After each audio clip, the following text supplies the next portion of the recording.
Ang lulutuin ni Apong Bowlet ay pininyahang ham, ito'y napakadaling lutuin at masarap pa.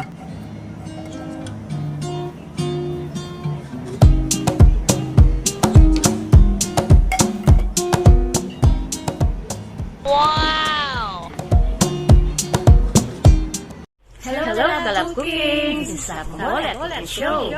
Welcome back to my channel.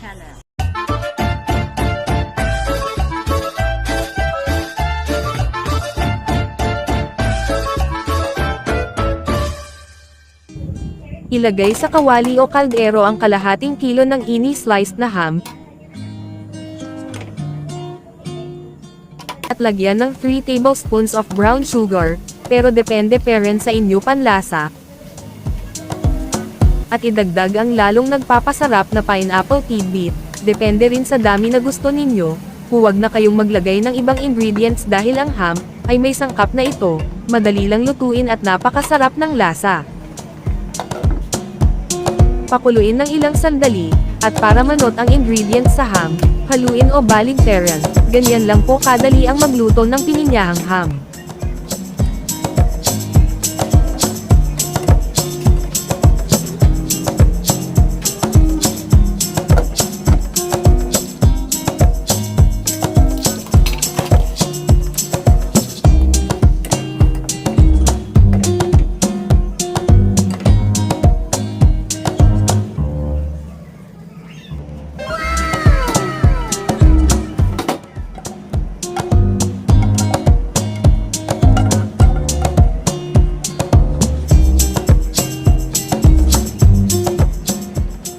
Mga ka-love cooking, the pininyahang ham is done.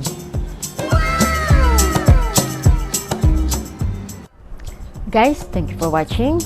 Sana may natutunan kayo sa video ito. At saka sana huwag kayong magsawa.